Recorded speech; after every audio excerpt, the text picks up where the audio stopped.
Ukraine से राज्य लौटे हुए दोनों छात्रों ने अगरतला सचिवालय में राज्य के मुख्यमंत्री बिप्लब कुमार देव से मुलाकात की। उसी दिन मुख्यमंत्री बिप्लब कुमार देव ने उनसे बात की और कहा कि भारत सरकार जल्द ही फंसे हुए सभी भारतीयों को वापस लाएगी। सिचुएशन जो था वो बहुत ही खराब था। मतलब हमने कभी सोचा भी नहीं था कि अपने लाइफ में ये एक्सपीरियंस भी करना, सडनली ऐसा हो जाएगा। फिर हम लोग भी और क्या करते हैं, हम लोग ने पहले जो स्टेप्स उठाया वो था ग्रोसरी। हमने पूरा ग्रोसरीज कलेक्ट किया और बॉर्डर से निकलने के बाद तो कोई प्रॉब्लम नहीं हुआ, लेकिन जो जहाँ हम रहते थे हमारे स्टेट से और फिर जो बॉर्डर तक कलेक्टर लोगों संपर्क करता है। हाँ, बॉर्डर के बाद से। लेकिन बॉर्डर तक हम मतलब बस आप लोग कहाँ से रोमानिया बॉर्डर, रोमानिया में आके इंडियन फ्लाइट पकड़ा है? हाँ। रोमानिया में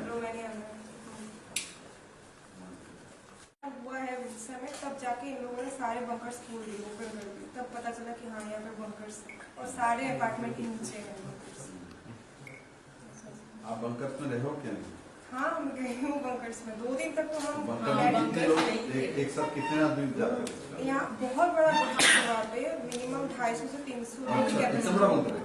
बहुत। और यहाँ पे अलग अलग तो मंजिलें तैयार कर दिया अंडरग्राउंड में। जी अंडरग्राउंड में ऐसा। तो इतना तैयारी किया इन लोगों ने, इसका मतलब बहुत पहले से तैयारी। बहुत पहले से, मतलब इन लोगों का सिचुएशन शायद ऐसा था कि इन लोगों को पता था कुछ ना कुछ होने वाला है, रशिया करेगी। आप लोगों को पता नहीं था क्या? हम लोगों को पता होके भी सर क्या हुआ, क्योंकि हम लोगों की यूनिवर्सिटी तुरंत बोल दी थी कि 3rd ईयर और 6th ईयर के बच्चे जा ही नहीं सकते, क्योंकि हम लोग का एग्जाम था। अभी कैसे आ गए? अभी तो ना एमबीसी कुछ डायरेक्ट बता रही थी, ना यूनिवर्सिटी बता रही थी, तो हम लोग निकल ही नहीं पा रहे। तभी तो इतने सारे बच्चे अटक गए, वरना एक एक करके उन्होंने इतना गंदा सिचुएशन नहीं होता, ना बॉर्डर पे ना यहाँ। अभी तो भारत सरकार का मंत्री भी वहाँ पहुँचा बॉर्डर, किरण रिजिजू वहाँ है। আমি প্রথমেই মাননীয় প্রধানমন্ত্রী নরেন্দ্র ভাই মোদীকে ধন্যবাদ জানাবো। সে কোভিডের পরিস্থিতি হোক আর আজকে যে ইউক্রেন রাশিয়ার যে যুদ্ধকালীন পরিস্থিতিতে যেভাবে মাননীয় প্রধানমন্ত্রীজি ভারত সরকার থেকে ফ্লাইট পাঠিয়ে এয়ারক্রাফট পাঠিয়ে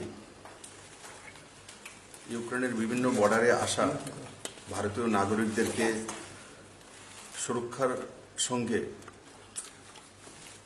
রিটার্ন ভারতে নিয়ে আসা, সেটা একটা অত্যন্ত প্রশংসনীয় পদক্ষেপ এবং মানবিক পদক্ষেপ। আমাদের ত্রিপুরা রাজ্য থেকেও ইউক্রেনে পাঠরত স্টুডেন্টরা রয়েছেন, তাদের মধ্যে 2 জন এখন আমার কাছে এসছেন, যেনারা 25 তারিখ ওখান থেকে রওনা হয়ে এয়ার ইন্ডিয়ার যে ফ্লাইট তার মাধ্যমে দিল্লি পৌঁছেছেন এবং দিল্লি থেকে আজকে আগরতলা পৌঁছে গেছেন। একটি মেয়ে দেববর্মা, নাম জসমিন দেববর্মা, সে তো অভয়নগরের আগরতলারই, আর মেঘা ত্রিবেদী ও বিলুনিয়ার সাউথের। তো 2 জনেই বাড়িতে ফিরে এসেছেন, নিজের মাটিতে চলে এসেছেন, ওনার প্যারেন্টসের সঙ্গে রয়েছে। আমি আশা করি যে বিভীষিকাটা ওনারা দেখেছেন সেই জায়গাতে, যুদ্ধকালীন পরিস্থিতিতে বাংকারে থাকতে হয়েছে, কঠিন পরিস্থিতি, সে থেকে বেরিয়ে আসা এবং নিজের মাটিতে পৌঁছে যাওয়া, তাদেরও ভাগ্য ভালো। আর সঙ্গে সঙ্গে মাননীয় প্রধানমন্ত্রী নরেন্দ্র ভাই মোদীর প্রচেষ্টা সেটা হয়েছে এবং কম সময়ের মধ্যে সেটা করতে সক্ষম হয়েছেন। তার জন্য আমি আবারও মাননীয় প্রধানমন্ত্রীজিকে অনেক অনেক ধন্যবাদ জানাবো ওনার এক মানবিক পদক্ষেপের জন্য। বাকিরা যারা রয়েছে যুদ্ধকালীন পরিস্থিতি, যতক্ষণ পর্যন্ত আমরা আমাদের ত্রিপুরা থেকেও আমরা মিনিস্ট্রি থেকে আমরা ফোন নাম্বার দিয়ে রেখেছি, আমরা যোগাযোগ করি, ভারত সরকারও দিয়ে রেখেছে, এমবেসিগুলো লেগে আছে। তো যারা যোগাযোগ করতে পারবে, বর্ডার ক্রস করতে পারবে, তাদেরকে ফিরিয়ে আনা মাননীয় প্রধানমন্ত্রী সেটা করে দেখিয়ে দিয়েছেন এবং সেই দিশাতে ভারত সরকার কাজ করছে। তো আমার ত্রিপুরার যারাই রয়েছেন সেখানে তো আর গিয়ে ত্রিপুরার লোকেরা উঠিয়ে আনতে পারবেন না। সেই পরিস্থিতি থেকে বেরিয়ে যেভাবে জেসমিন আর আমার এই, মেধা করেছেন, তো সেইভাবে ওটা দেখে যে সোশ্যাল মিডিয়া আজকাল অ্যাক্টিভ, কিন্তু ওখানে সোশ্যাল মিডিয়ার কি পরিস্থিতি সেটা জানেন যে সব কিছু ইন্টারনেট বগেরা ওসব উড়িয়ে দেওয়া হয়েছে, যতটা আমাদের কাছে খবর আছে। তো যেখানে হয়তো বর্ডার স্পেসে পৌঁছে গেলে সেটা দেখবেন, বুঝবেন।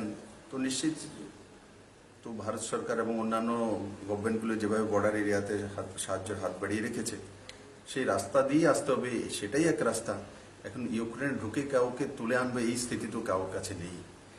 তো নিজেরাই বেরিয়ে আসতে হবে।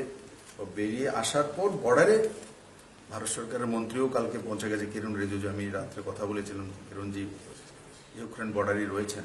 তো মাননীয় প্রধানমন্ত্রী যা যা করার সেটা করছেন, সেটাই আমাদের একমাত্র রাস্তা। সেই দিশাতে ভারত সরকার কাজ করছে। স্যার, কত সংখ্যক পড়ুয়ারা রয়েছে ওখানে? কোনো কতজন record আছে? এসছে মানে টিল টুডে? আজ তো 3 এসছে, বাকি সংখ্যাটা কত একদম একুরেট কারোর কাছে নেই। কারণ ত্রিপুরা সরকারের রেজিস্ট্রেশন করে পড়তে যায় এমন তো না। তো সেটা যারাই যোগাযোগ করবে, তো সবাই যাতে ফিরে আসে, সেই দিকে রাজ্য সরকার ও কেন্দ্র সরকার কাজ করছে।